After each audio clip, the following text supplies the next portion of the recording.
Zinc Media. Feel the power of knowledge. We hold these truths to be self-evident, that all men are created equal, that they are endowed by their Creator with character of human race,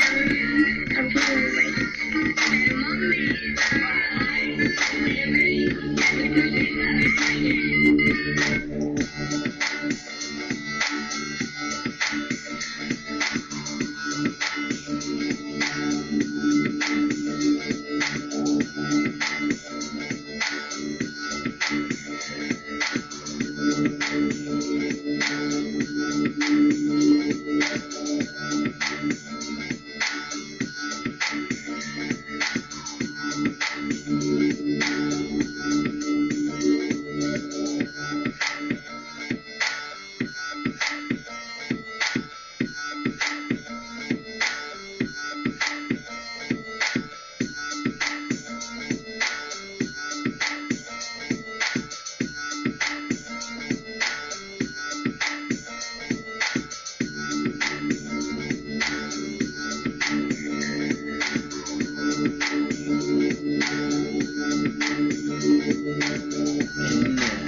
Good evening, my fellow Americans. Yes, we are live here on the Rod Eccles Show, coming to you from my bunkerized home studio somewhere from the great grand state of New Hampshire.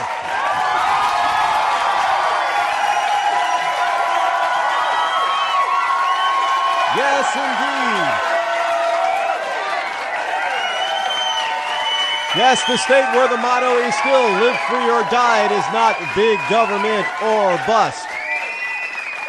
It is Wednesday, January the 9th in the year of our Lord 2013. Sorry we got the late start. Had a little bit of trouble with Spreaker this evening. It wasn't actually playing the audio. It wasn't... I mean, it seemed like it was broadcasting, but everything was freezing on Spreaker, not on my computer, because everything else was working. And... but the audio, the audio feeds were not, they'd start and then freeze and stop. And there was no sound. So I don't know.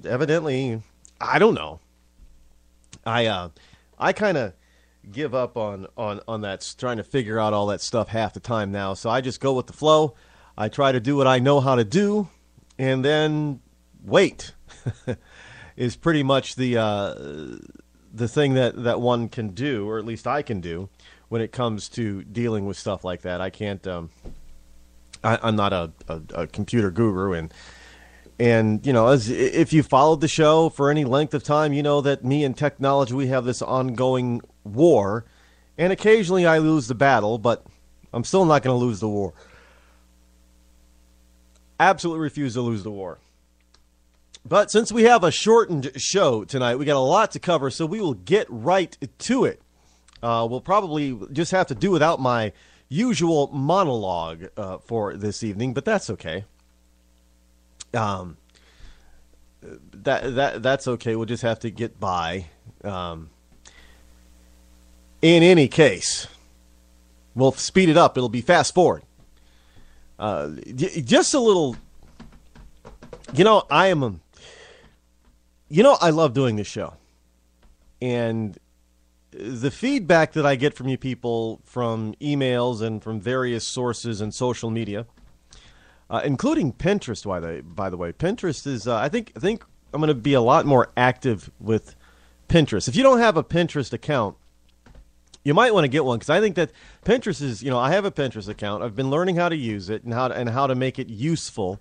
And I think we're going to be, the Rod Eccles Show and Zinc Media is going to be a lot more. You're going to see a lot more use of Pinterest from Zinc Media. So you should get an account, and you should follow the Rod Eccles Show, as well as, when the time comes, there are a lot of changes happening in the background here, and I've decided that I know that there was. I mentioned last month that somebody had asked me or dared me or what have you because I always talked about, if you can't afford to not live or not work, and you can't find work, just starting your own business online. And somebody said, well, why don't you do it? And I said, well, I've already kind of done it a couple of times. I had my own businesses. I have one now. And I think what I'm going to do is I was thinking about taking him up on the challenge and then blogging about it. Just taking a business, starting with like $100 or $200, as I think, in order to register without government licenses and registration fees. I was getting less than $100. And I've already done a little bit of research and business planning on it and stuff. And it's amazing what's out there that you can utilize for free when you have a business and when you're trying to start a business. And that's, and no, these types of free things will not serve you once your business gets past a certain point. I mean, most of these free things will not work well for you if you have 10 employees doing $2 to $5 million a year. They probably won't work for you. You'll have to use many of these things have paid forms as well, or paid side. You'll have to pay for some of that stuff in order for it to scale and expand for you. But you don't have to pay for it up front because it's all free. So what I have been doing, and I actually spoke to, yes, I have an accountant. I spoke to my accountant. I said, well, what if I just, because it's also tax time. Yeah, I got to get all the taxes together. And this year is going to be interesting to see exactly how we can pull all this crap together, because it's a little bit different from other years. But I said, what would you suggest if I were to do this and bring on another company, start another business? What would you suggest? And he started laying out how I should reorganize my businesses, no matter how small, and I need to put them in a category. And I said, category? This is the way he explained it. You need to put in a category. I said, category? He says, yes. In other words, so you understand this, Rod, you have to have something called, that's loosely called a holding company. I said, well, I know what a holding company is, but why would I need a holding company? He said, you put them all under one holding company. You give them individual groups. Now, you have companies that begin with the word zinc, right? I said, yes. He says, well, you put those under your holding company. I'm not going to tell you exactly what the name of the holding company is going to be yet. But he said, you put it under the holding company, and they would be the zinc group of companies. I said, okay, but I'm not that. I don't do $1 million, $2 million, $50 million a year in business. He said, it doesn't matter. He said, because the way taxes are configured and tax laws are written in this country, and in this, to some extent, your state, because there are business taxes here, business income taxes, and once you reach a certain amount of business income, he says, in order for it to be best for you, you have to structure these companies. Now, it would also make it easier if you structured these companies this way for you to spin them off and sell them, should you get to that point. I said, okay, so I'm going to have to reconfigure. I said, now how much is all that going to cost? He said, well, believe it or not, with all the entities that you have, I said, well, some of them, they're not even really running. He said, you should do it anyway, because you can get them running in a heartbeat, can't you? I said, yes, I could. He said, you should do it. You need to register them all this way. I said, well, what's that going to run me? He said, well, when you have all of these companies that you're looking at, you have all these names and these ideas, and you want to add this one to it, this new idea, you're probably looking at $1,000 worth of registration. I said, well, will that registration also cover the federal registry? He says, yes, each one will have their own federal tax ID number. I said, won't I get confused? Because no, it doesn't matter if you get confused. What's better is that I or anybody else who does your accounting will not get confused, because that federal ID number will separate everything, and it will keep your accounts separate. I said, okay.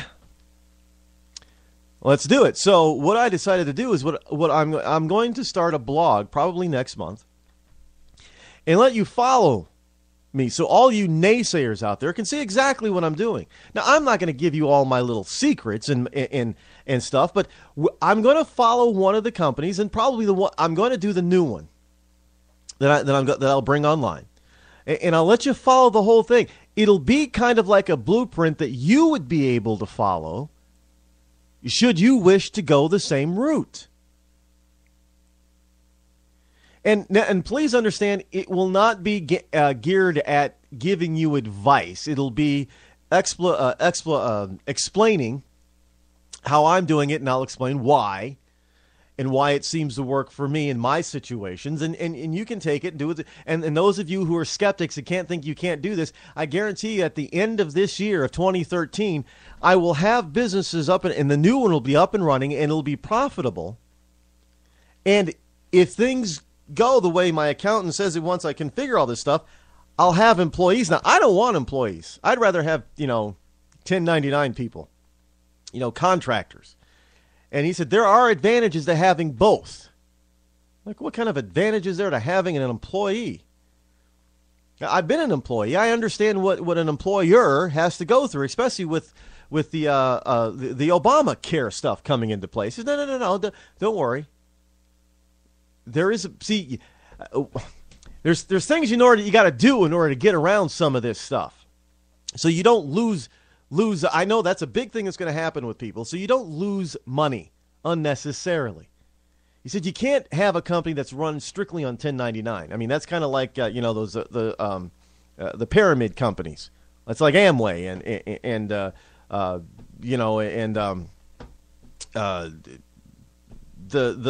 legal prepaid legal thing and a bunch of others. He said those really aren't 1099s, but that's what it kind of looks like. And if you're not really one of those Amway types of business schedules and all your employees are 1099, the government doesn't like that. I said, oh, okay, well, we're going to have to. We're going to have to keep them liking me as much as possible, because Lord knows once Zinc Media actually starts busting out, they're not going to like that part as long as Obama's in office. I said, no, don't worry about that. So you're going to need a few employees. And he said, well, can they be part-time? He said, yeah. Okay. Great. It's always good to find somebody who's good, who knows this stuff.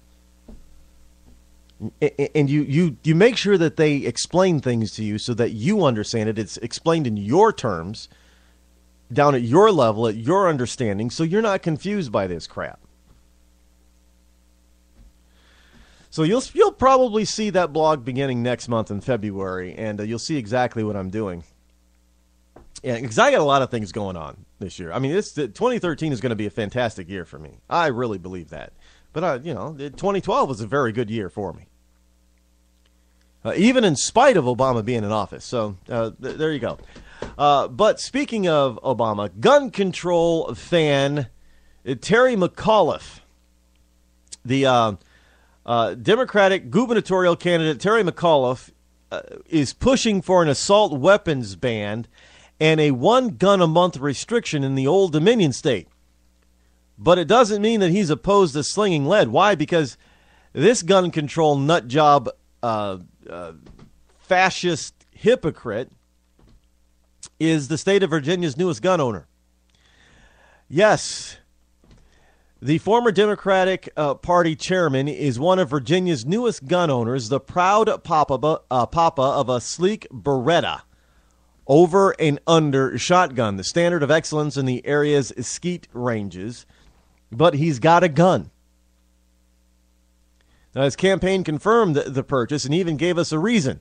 It was a Beretta shotgun so he and his son, who is currently a second-year midshipman at the U.S. Naval Academy, can go skeet shooting together. It's still a gun.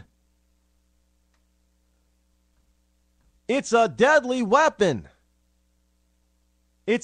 And why? Let's think about this. He's going skeet shooting. Why? What is skeet shooting? You're making these little clay targets that you got to fling up into the air.